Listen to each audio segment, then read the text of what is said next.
मित्रों, हम इस बात का अंदाज़ा लगा सकते हैं कि एक आईएएस के पद पर रहते हुए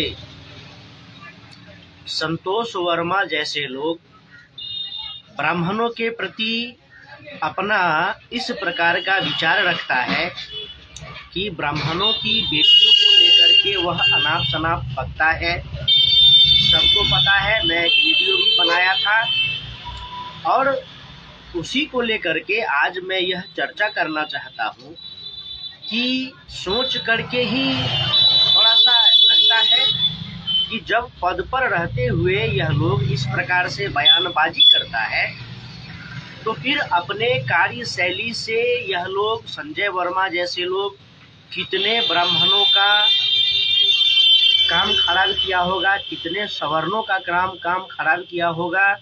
और जब यह लोग अपने ऑफिस में होते हैं, अपने कार्यालयों में होते हैं, तो फिर यह लोग किस प्रकार का नज़रिया, भेदभाव और किस प्रकार की मानसिकता लेकर के बैठते हैं और ब्राह्मणों का, सवर्णों का यह लोग कितना काम खराब करते हैं, कितना तंग परेशान करते हैं कार्यालयों में। आज हम लोग ऑफिसों में, कार्यालयों में कहते हैं कि आज वर्किंग कल्चर में घूसखोरी बढ़ गया है, लेट लतीफ़ी बढ़ गया है, लापरवाही बढ़ गया है, समय पर काम नहीं होता है, कहीं पुल टूट जाता है, कहीं सड़क टूट जाता है, कहीं डॉक्टर गलत काम करता है। तो कैसे नहीं करेगा। 40% पर 40% नंबर ला करके बड़े बड़े पदों पर पहुंच जाते हैं, फिर काम खराब होता है तो कहा जाता है कि लापरवाही। सबसे बड़ा लापरवाही तो संविधान में किया गया है, सबसे बड़ा लापरवाही तो अंबेडकर ने किया है। और सोच सकते हैं कि एक व्यक्ति अगर ऐसा बोलता है तो उसकी मानसिकता कैसी होगी और फिर वह किस प्रकार का कार्य करता होगा। और एक संतोष वर्मा नहीं है, लाखों संतोष वर्मा है इस देश में जो बोलता रहता है और समय समय पर उसके बयान आते रहते हैं। SC ST का जितना दुरुपयोग हुआ है इस देश में और इतने सारे सवर्णों को, विशेष करके ब्राह्मणों को जेल में डाला गया है, टॉर्चर किया गया है, कहीं कहीं जगह पर मारा जाता है। और देखिए कि यह बात सही है कि आज ब्राह्मणों की बहन बेटियों पर इन लोगों की गलत नज़रें हैं। पहले तो हम कहते थे कि नाना प्रकार का जिहाद हो रहा है, ईसाई मिशनरी वाला आकर के मतांतरण करवाता है।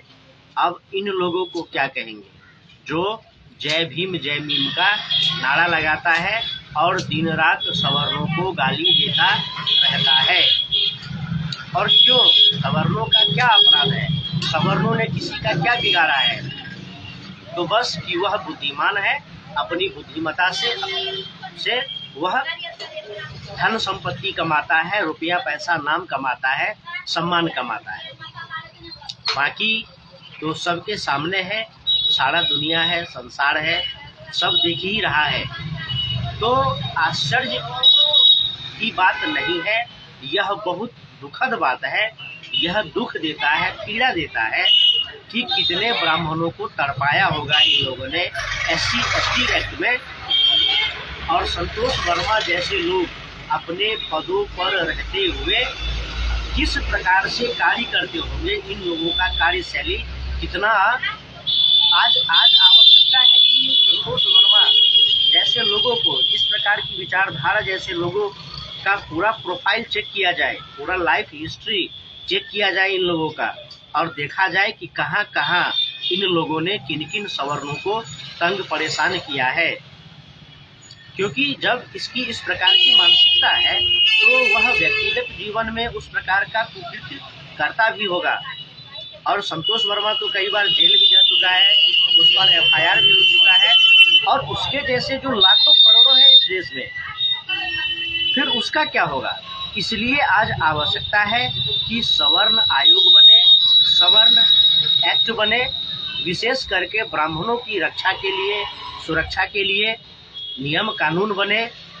EWS आरक्षण दिया गया, EWS इकोनॉमिकली वीकर सेक्शन के लिए है, सवर्णों के लिए तो कोई विशेष सुविधा तो नहीं है इस देश में। सवर्णों के लिए विशेष सुविधा इस देश में नहीं है, बल्कि सवर्णों का जमीन छीना जाता है, रोजी रोजगार छीना जाता है, और आज सवर्णों के बहन बेटियों को छीनने की भी बातें इस समाज में हो रही है और इसी समाज के लोग कर रहे हैं। तो आज चिंता की यह बात है कि सभी ब्राह्मणों को इकट्ठा होना चाहिए, एकत्रित होना चाहिए और सभी ब्राह्मणों को एक हो जाना चाहिए, संगठित हो जाना चाहिए। नहीं तो वह दिन दूर नहीं जो आज नाम लेते हैं, जो आज चर्चाएं करते हैं, जो अभद्र टिप्पणियां करते हैं, हो न हो कल को यह दरवाजे पर आकर के खड़ा हो जाए। क्योंकि एक समय था कि बिहार में सवर्णों को काटा जाता था, सवर्णों को 90 के दशक में सवर्णों को काटा जाता था बिहार में। कश्मीर में भी सवर्णों को मार करके भगाया गया था और पूरे देश भर में तो होता ही रहता है। तो आज ब्राह्मणों के, सवर्णों के हित के लिए भी सरकारों को सोचना चाहिए, समाज सेवी संस्थाओं को सोचना चाहिए, संविधानविद, कानूनविद को सोचना चाहिए कि ब्राह्मणों सवर्णों के प्रति नफरत कहाँ से पनप रही है, कहाँ से बढ़ रही है, और इसको बढ़ाने वाले लोग कौन हैं, उसको चिन्हित करके उसको कठोर दंड दिए जाने के प्रयास होने चाहिए। हम देख रहे हैं, मैं तो कितने सारे वीडियो में बता चुका हूँ, पोस्ट करके भी बता चुका हूँ कि आज ब्राह्मण की बहन बेटियां सुरक्षित नहीं है। जो ब्राह्मण विरोधी है, जो सवर्ण विरोधी है, जो दलित सवर्ण की राजनीति करता है, जो अगड़ी पिछड़ी की राजनीति करता है, वह सब राजनीति करते करते अब किस स्तर पर आ गया है कि अब वह खुलेआम बोल रहा है और बोलते बोलते फिर वह समय हमको लगता है कि वह दिन दूर नहीं जब यह ब्राह्मणों के दरवाजे पर जाकर के फिर से खड़ा होंगे, जैसे 90 के दशक में हुआ करते थे। इसलिए फिर से आवश्यकता है कि ब्राह्मण जगे, और हम ब्राह्मण केवल ब्राह्मण क्यों कहें, पूरा सवर्ण समाज जगे और अपने सुरक्षा के लिए, अपने हित के लिए, अपने लाभ के लिए प्रयास करे, अपने लोगों को आगे बढ़ाए। क्योंकि संवैधानिक और कानूनी रूप से ब्राह्मणों को, सवर्णों को इस देश में दोयम तेयम दर्जे का नागरिक घोषित कर दिया गया है।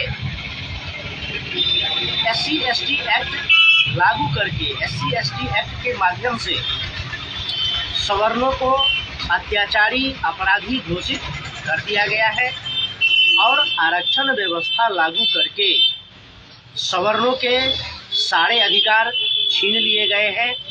पहले राजाओं का रजवाड़ा छीना, उनसे उनकी रियासतें छीनी, तो क्षत्रिय कमजोर हुए। ब्राह्मणों से उनको जो अवसर प्राप्त हो रहा था शिक्षा का, रोजगार का, वह छीना, फिर ब्राह्मण को कमजोर किया। धीरे धीरे फिर वैश्य समाज पर भी हमले हुए, लेकिन बाद में उसको भी बहुत सारे वैश्य को शेड्यूल कास्ट में डाल दिया गया है।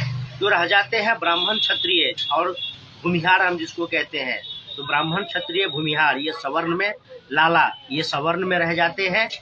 बाकी के लिए संविधान है, कानून है, सारा देश है, बुद्धिजीवी, पत्रकार, नेता सब है, लेकिन सवर्णों के लिए इस देश में कोई नहीं है।